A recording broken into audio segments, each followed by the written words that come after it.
මම කාංචන කුමාර ආර්යදාස ප්‍රාදේශීය මාධ්‍යවේදීන් වෙනුවෙන් මේක සංවිධානය කරන්න සිද්ධ වුණේ. පහුගිය දවස්වල මුළු රටම දැක්කා, ලෝකෙම දැක්කා අපේ මාධ්‍යවේදියෙක් නිරායුධ ඉද්දී ඉතාමත් අමානුෂික ලෙස පහර දෙනවා. මේ පහර දීම පිළිබඳව අපි මුලින්ම කිව්වා නාවික හමුදාපතිතුමාට, රජයට, ආණ්ඩුවට, බලධාරීන්ට.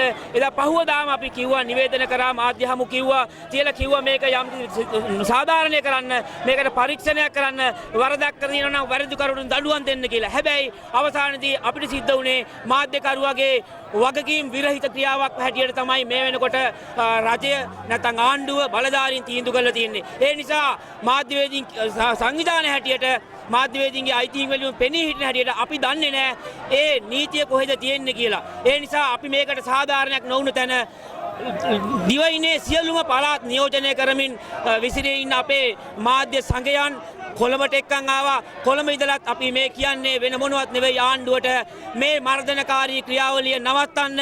මොකද පහුගිය මහින්ද මහත්තයාගේ ආණ්ඩුව කාලෙත් අපි මෙතනම මේ ආකාරයෙන්ම විරෝධතා කරා අපේ බදුල්ලේ සහෝදරයාට ගහපු වෙලාවේ. ඒ විතරක් නෙවෙයි ඉන් එහාට රතුපස්වලදී ගහපු වෙලාවෙත් අපි ඒ ආකාරයෙන් විරෝධය ප්‍රකාශ කළා. ඒ වගේම තමයි යහපාලන ආණ්ඩුවටත් අපි කියන්නේ ඔබලා කරන්නේ මහින්ද රාජපක්ෂගේ කොන්ත්‍රාත්තුවක් නම් වහාම මේ මාධ්‍ය මර්ධනය නවත්තන්න.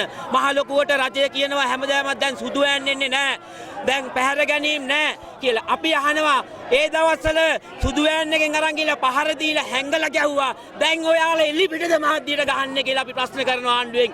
ඒ නිසා මින් ඉදිරියට මාධ්‍යයට අත තියෙනක සම්පූර්ණයෙන් නවත්තන්න කියලා අපි හිතා ඕනෑකමින් ආණ්ඩුවට කියනවා. එහෙම නොවුනොත් මේ කොළඹදී විතරක් නෙවෙයි පළාත් මට්ටමෙත් මේ ආකාරයෙන්ම අපකීර්තිමත් වේවි.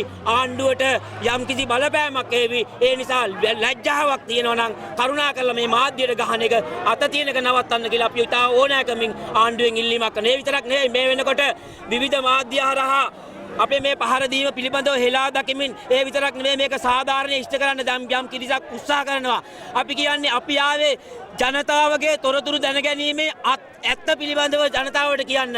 එහෙම නැතුව යුද හමුදාවට ගහන්න, එහෙම නැත්නම් නාවික හමුදාවට මඩ ප්‍රහාර ගහන්න නෙවෙයි. ඇතැම් අය කියනවා යුද්ධ දිනමු රණවිරුවන්ට අපි මඩ ගහනවායි කියලා. නෑ. අපි ඒකේ ගෞරවය එහෙම් පිටින්ම රණවිරුවන්ට දීලා තියෙනවා. මේ ප්‍රශ්නේ තියෙන්නේ මාධ්‍ය විද්‍යාවට ගහපු එක විතරයි කියන එකත් මතක් කරන්න කැමති සහෝදරවරුනි. ඒ වගේ මාධ්‍ය සදාචාරය කඩුවයි කියලා විවිධ මේ චෝදනා එල්ල කරනවා මේ රජය අතම නිලධාරී. මොනවද කුමාර ඒසම්මද කියන්නේ? ඔව් විශේෂයෙන්ම අපි ප්‍රවෘත්ති අධ්‍යක්ෂකතුමත් එක්ක දැන් අපේ තරුණයන් සාකච්ඡා කරනවා මේ පිළිබඳව. මොකද අපිට උගන්වලා නැහැ ඒ වගේ වෙනකොට කොහොමද නිර්ණායක සීමා කොහෙද තියෙන්නේ කියලා. අපි අද ගිහිල්ලා අහනවා ඒ ආයතනයෙන් විශේෂයෙන්ම අපේ අධ්‍යක්ෂක මේ ප්‍රවෘත්ති අමාත්‍යාංශයට ගිහිල්ලා අපි අහනවා කොහොමද මේකට කියන්නේ නැත්නම් අපිට උගන්වන්න කියලා. මොකද අපි දන්නේ නැහැ මේක කොහොමද හැතිරෙන්නේ කියලා. ඒ විතරක් නෙවෙයි මම දැක්ක නාවික හමුදාවේ මාධ්‍ය ප්‍රකාශතුමා අද උදෑසන කියලා තිබුණා මේක කිසිම කෙනෙකුට වීඩියෝ ගත කරන්න, පටිගත කරන්න නැහැ. අඩුම තරමේ නේවි එකේ මාධ්‍යාංශයට මේක වීඩියෝ කරන්න දෙන්නේ නැහැ කියලා. ඉතාමත් ගෞරවයෙන් කියනවා. ඉතින් ඕක මහත්තයෝ එදා කිව්වනම් අපේ කාගේ කන පලන්නෙත් නැහැ. අපේ කා ගුටි කන්නෙත් නැහැ. ජනාධිපතිතුමා කිව්වා වගේ ඔබතුමාත් එක රැහේ ගාට තඩි ගහන්නෙත් නැහැ. එදා කිව්වනම් මේ වැඩේ ඉවරලට පස්සේ සතියකට පස්සේද ඔබතුමාට මතක් වුණේ කැමරාව ගැන. ඒ නිසා කරුණාකරලා මේ කතාවත් ඉල්ලා අස් කරගන්න. එහෙම නැත්නම් ඔය කතාවටත් ඒ වගේම තමයි මාධ්‍යවේදීන්ගේ සදාචාරයේ කතාවටත් ළඟදීම යම් කිසි තීරණයක් ගන්න අපි සාකච්ඡා කරනවා. ප්‍රචාරයක් යනවා දැනට මම මේ සහකාර පොලිස් අධිකාරිවරයා ළඟ දාලා තියෙන පැමිණිලි ඉල්ලාස් කරන්න තියෙනවා කියලා. මම කියන්න කැමතියි මට නාවික හමුදාපතිවත් එක්ක කිසිම පෞද්ගලික ගනුදෙනුවක් ගැටුමක් නැහැ. මම පැමිණිලි සහකාර පොලිස් අධිකාරිවරයා ගාව දාලා තියෙන්නේ මගේ මතු ආරක්ෂාව වෙනුවෙන්. නමුත් මාධ්‍යයට පහර දීමක් සම්බන්ධව සිදුවීමක් වෙලා තියෙනවා නම් ඒ සම්බන්ධව පරීක්ෂණයක් අවශ්‍ය වෙනවා. මොකද මේක රටේ ජනමාධ්‍ය ලබ්ධවීමක්. මම මේ වෙනකොට පැමිණිලි ඉල්ලාස් කරන්නේ නැහැ කියලා මේ වෙලාවේ කියනවා.